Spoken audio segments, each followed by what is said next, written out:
Capítulo 52 O segredo da união com Deus. Há um profundo clamor no âmago do coração de todo homem por uma conexão com Deus. Fomos criados para permanecermos em Cristo. E é esse clamor por intimidade com Deus que fez com que você lesse este livro. É o mesmo clamor por uma conexão com Deus que encheu o coração da mulher samaritana em João 4. Embora ela nem mesmo soubesse como expressar seus anseios. Ela procurou amor nos lugares errados, é verdade, mas o Mestre viu seu coração e sabia como atraí-lo. Quando Jesus falou com essa mulher junto ao poço de Jacó, e ela percebeu que Jesus era um profeta, imediatamente fez sua primeira pergunta: Nossos pais adoraram neste monte, mas vocês, judeus, dizem que Jerusalém é o lugar onde se deve adorar. Sua pergunta foi: qual é a forma certa de se conectar a Deus? Aqui neste monte ou em Jerusalém? Acima de tudo isso, o anseio do coração dela era de ter uma conexão significativa com o coração de Deus. A pergunta sobre o local era feita com tanta frequência naquele tempo que ela acabou perdendo a esperança de algum dia se conectar a Deus e sucumbiu a um estilo de vida de flagrante pecado. Mas, apesar de seu estilo de vida pecaminoso e a sensação de impotência de algum dia encontrá-lo, seu coração ainda doía de desejo de se conectar a Deus. A pergunta continuava ecoando: qual o lugar certo de se conectar a Deus? A resposta de Jesus deve tê-la surpreendido. Ela aprendeu que mesmo que estivesse buscando se conectar a Deus, ele estava de forma ainda mais ativa e interessado em buscar aqueles que desejavam se conectar a ele em espírito e em verdade. Jesus a procurou para lhe revelar que o Pai desejava encontrar adoradores como ela. Deus tem se mostrado muito diferente do que nós pensamos. Ele anseia por nós, em ser um conosco, em ter um mesmo pulsar de coração conosco. Os antigos tinham um termo para descrever essas dimensões superiores de intimidade espiritual que chamavam de união com Deus. Essa é a conexão com Deus pela qual o coração do homem anseia. Jesus veio para nos tornar um com Deus. É na união com Deus que encontramos a maior satisfação e também a mais gloriosa motivação para explorarmos as profundezas do seu coração ardente. Deus soprou na alma humana um profundo desejo de união com Ele.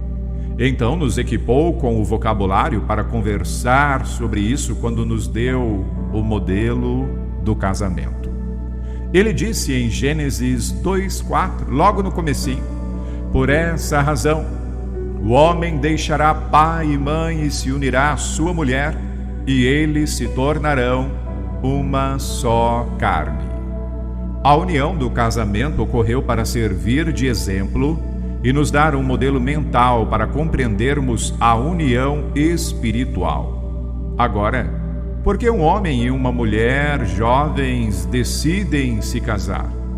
É por puro romance? Bem, um casal pode ter um romance enquanto namora sem precisar se casar. Eles podem ter amor, intimidade, amizade, companheirismo, comunicação, comunhão, todas essas coisas e ainda não se casar. Mas estou me referindo ao namoro em sua pureza e inocência. Então, por que se casar? Porque, embora as pessoas possam usufruir de todos os benefícios mencionados acima concernentes ao namoro puro e íntegro, sem ter necessidade de se casarem, há uma coisa que elas não têm. Os casais se casam essencialmente para se unirem. Deus nos deu um grande desejo de união com o nosso cônjuge e ainda mais com Ele. Sabemos que um dia virá em que todos nos uniremos a Cristo na ceia do casamento do Cordeiro. Mas as Escrituras mostram claramente que há dimensões de união com Cristo que estão disponíveis para nós aqui e agora. A plenitude virá depois, mas o que está disponível para nós agora merece nossa busca diligente. Há um versículo acima de todos os outros que me levou a buscar a união com Deus. Ele é tão pouco mencionado e destacado que já o tinha lido várias vezes sem perceber seu real valor. Mas um dia o versículo cresceu para mim em grande proporção. Mas aquele que se une ao Senhor é um espírito com Ele. Confira em 1 Coríntios 6:17. Segundo o contexto, Paulo está falando da união que acontece através do relacionamento sexual.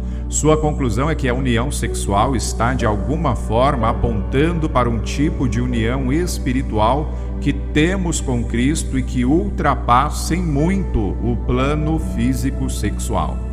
Veja o que me chamou a atenção nesse versículo. Ele diz que o Senhor e eu somos um espírito. Quando imaginava uma comunhão espiritual com o Senhor, sempre imaginava dois espíritos separados, como se o espírito dele e o meu estivessem se beijando. Mas essa passagem revela que quando estamos unidos a Cristo, deixamos de ser dois espíritos e nos tornamos um espírito com Deus. A ideia é tão fantástica que chega a parecer ilógica ou absurda. Quando me entrego a Cristo, nós dois nos tornamos um. Cristo em mim, a esperança da glória.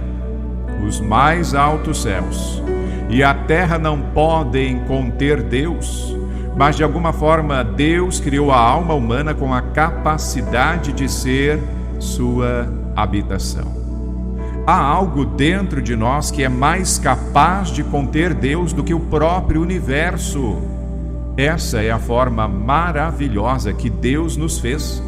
Posso ser cheio de toda a plenitude de Deus, conforme escrito em Efésios 3:19 e Efésios 1:23, com a plenitude daquele que enche todas as coisas em toda e qualquer circunstância. Os mais altos céus não podem conter Deus, mas o espírito humano pode. Uau! Deixe-me ilustrar isso com uma pergunta.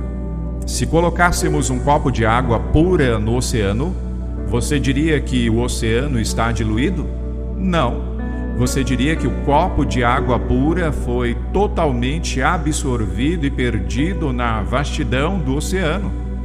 Isso é o que acontece na união com Cristo. Quando me uno a Ele, perco minha identidade no oceano de sua grandeza. E então posso dizer o que está escrito em Gálatas 2:20: já não sou eu quem vive, mas Cristo vive em mim. Sou um com Ele e minha identidade foi gloriosamente perdida na imensidão de sua majestade e esplendor. Não estou querendo dizer que nos tornamos Deus, longe disso. Seremos eternamente os seres criados e Deus será eternamente o Criador. O abismo entre o Criador e criatura permanecerá para sempre. Contudo, de alguma forma gloriosa, a criatura se torna um espírito com o Criador e eles passam a ser unidos com afeições eternas de amor e devoção. Se este pensamento lhe parece espantoso, saiba que os anjos ficam completamente perplexos com isso. Desde a eternidade passada existe uma fornalha ardente de amor que foi limitada a 3: o Pai, o Filho e o Espírito Santo. Eles têm desfrutado de uma afeição de proporções astronômicas que é tão ardente em sua intensidade e escopo que nenhuma outra criatura ousaria entrar nessa fornalha. Ó, o amor que atrai o Pai ao coração do Filho, e o Espírito Santo ao coração do Pai, e o Filho ao coração do Espírito Santo. E agora, à medida que os anjos contemplam esse fogo ardente, eles veem a forma de uma quarta criatura andando em meio ao fogo. E essa quarta criatura tem a aparência da noiva de Cristo. A raça humana caída foi elevada à unidade com a divindade. As ramificações estão além da compreensão até mesmo dos seres mais brilhantes que contemplam diante do trono de Deus. Somos um espírito com Deus, e tudo o que é necessário é que nos unamos a Cristo. Mas o que significa estarmos unidos a Cristo? A palavra do Antigo Testamento para unido tem uma variedade em seu significado tremenda. Um sentido fascinante da palavra é encontrado no Salmo 63, verso 8. A minha alma apega-se a ti, a tua mão direita me sustém. Portanto, a ideia da palavra literalmente é buscar com a intenção de pegá-lo. Davi está dizendo: Senhor, estou buscando muito de perto, estou determinado a pegá-lo. E quando eu fizer isso, o agarrarei e nunca o deixarei ir. Ficaremos unidos para sempre. Então, para se unir a Cristo, é necessário buscá-lo com intensidade e com a intenção de agarrá-lo. Seja ousado, seja ousada. Essa é a busca santa para a qual fomos convidados. E é a magnífica obsessão do lugar santo. No lugar santo, nós veremos a Deus e estaremos unidos a Deus. Quando penso em estar unido a Cristo e como eu poderia ilustrar esta verdade para você, me remeto ao exemplo de Maria Madalena. Ela representa a noiva de Cristo dos últimos dias, que está buscando-o com o desejo de unir-se a Ele. Jesus tinha expulsado 7 demônios dela, e porque ela foi perdoada, muito foi amada. Esse amor ficou evidenciado pela forma como ela chorou na tumba de Jesus e foi a primeira a buscá-lo na manhã da ressurreição. Maria dedicou-se à busca santa. Então, quando Jesus se revelou a ela instantaneamente, abraçou os seus pés. Seu coração ansiava por essa união com Deus. Como Maria, a noiva de Cristo permanece hoje, nos últimos dias, ansiando pela aparição do seu Senhor. Pai celestial, para onde você o levou, traga-o para mim e partirei com ele, pois anseio estar com ele. E da mesma forma que Maria na tumba, estamos procurando, chorando, ansiando, observando, e certamente Ele está voltando para se revelar primeiramente à sua noiva que anseia tanto por Ele. E quando vier pela segunda vez, teremos encontrado aquele por quem nossa alma anela. Nossa busca estará terminada, pois pegaremos nosso amado, o agarraremos e nunca mais o deixaremos ir. Naquele momento, Ele transformará o nosso corpo abatido para ser conforme o seu corpo glorioso. Essa noiva e esse noivo celestes andarão no corredor da glória juntos e se unirão no matrimônio santo que será celebrado pelo Pai das luzes. Nada jamais nos separará novamente. Não haverá mais choro, nem dor, nem lágrima. O desejo das nações será realizado. E dessa forma, estaremos para sempre com o Senhor. Mas até esse dia chegar, me retirarei para o lugar secreto, como a noiva com o coração doente e apaixonada que anseia contemplar o noivo. Eu o buscarei com a intenção